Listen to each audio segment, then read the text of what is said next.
After another disappointing playoff exit, the Packers have finally done what their fanbase has been begging for years. They drafted a first-round wide receiver. The mindset has officially changed from potential to purpose, with all eyes now firmly trained on a Super Bowl run. Jordan Love is no longer the hopeful heir. He's the future, and the future is now. With Matthew Golden arriving to lead the receiver room and Josh Jacobs ready to run over everyone again, the Green Bay Packers offense is officially terrifying. The 2024 season was the Packers' second with their franchise quarterback Jordan Love under center. A strong 2023 campaign saw the quarterback grow into the role and finish the year with a dramatic playoff win over the Dallas Cowboys, encouraging the front office to do whatever they could to get the team over the line in 2024. Their biggest move was to add Josh Jacobs to their running back room, a hard-nosed back who could add some strength and attitude to their running back stable. Expectations were sky high heading into 2024, and an 11-6 record is certainly not something to be too disappointed by. However, a swift exit in the wildcard round is not what you want, even if it was the eventual champ sending you home. Jordan Love was the focus last season, as the Packers hoped he would build on a promising first year as starter and take the leap into the elite tier of quarterbacks. While Love had a solid season, he tossed the same amount of interceptions as he had in 2023, but in 2 fewer games, and never quite managed to kick on and find the next gear everyone was hoping he would. Josh Jacobs at running back was a welcome addition, and his performances lived up to the hype, as the Packers had the 6th best ranked rushing offense in the league. But ultimately, what became apparent from the performances of Love, Jacobs, and the offense as a whole was the lack of a true wide receiver one on the roster. Jayden Reed was the most productive receiver, putting up a stat line of 857 yards, 55 catches, and 6 touchdowns, which is impressive for a second-year receiver with 10 starts, but a team vying for a Super Bowl needs more from their top target. It became clear over the course of the season that Love didn't have a number one option, someone to look towards in gotta-have-it tricky situations, which was reflected in how spread out the catches were for the Packers receiving corps. So, with an intriguing class of pass catchers arriving in the 2025 draft, all eyes were on the Green Bay Packers to see if they would finally spend a first-round pick on the position. Much to the joy of the home fans in the building, the Packers selected wide receiver Matthew Golden from the University of Texas in the first round with the 23rd overall pick.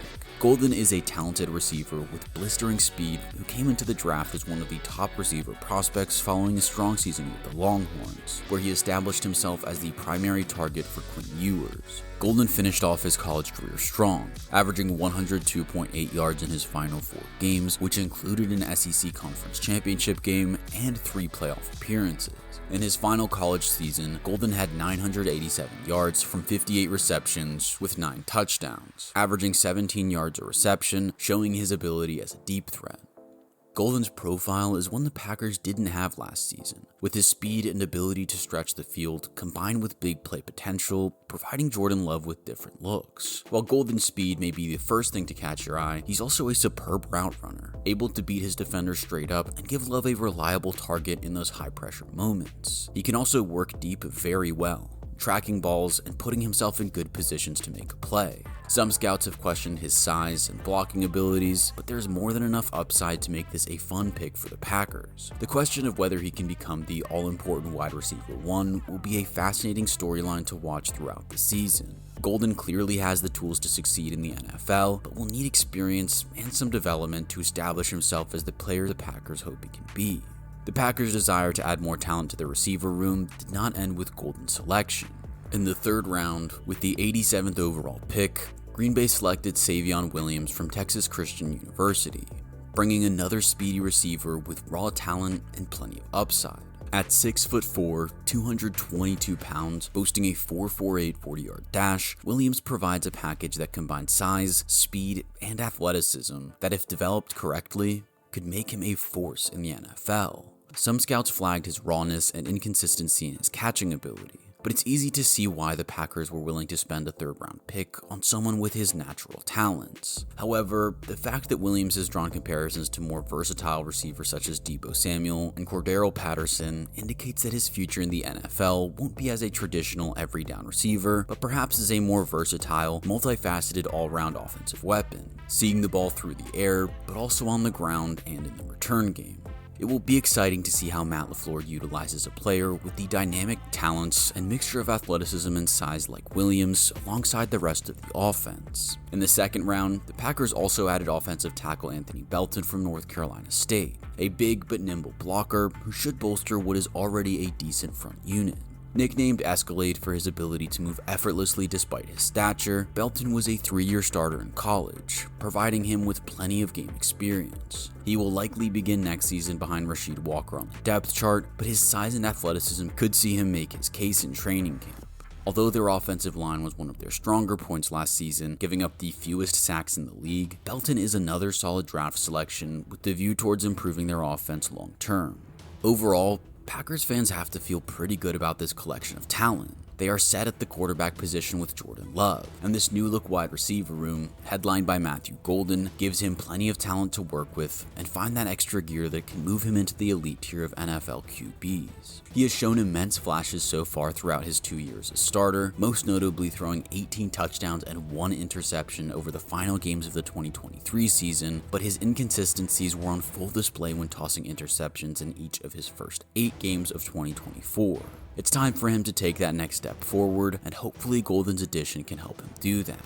With him on the depth chart, this receiver room has plenty of potential going into the new season, with last year's top producers Jaden Reed, Romeo Doubs, and Ontavion Wicks being supplemented with Golden, Williams, and free agent signing Mecole Hardman. Reed will likely start the year as Love's preferred option based on his production last year, but expect Golden to try and make his case as the #1 wideout sooner rather than later. How quickly he does that will all depend on how fast he is able to adapt to the speed of the NFL. In terms of quality across the board, when you factor in Tucker Kraft and Luke Musgrave at tight end, the Packers arguably have one of the best receiver rooms in the league. However, we all know they desperately need that #1 guy to make it all click, so the pressure is on Golden to become just that. The Packers offense is similarly set at running back, with Josh Jacobs looking to build on a stellar first season with this Packer team. The Green Bay offense was ranked 6th overall in rushing, and the team will look to keep it going in the right direction, as the success of the run game will only be beneficial to Love and the passing game.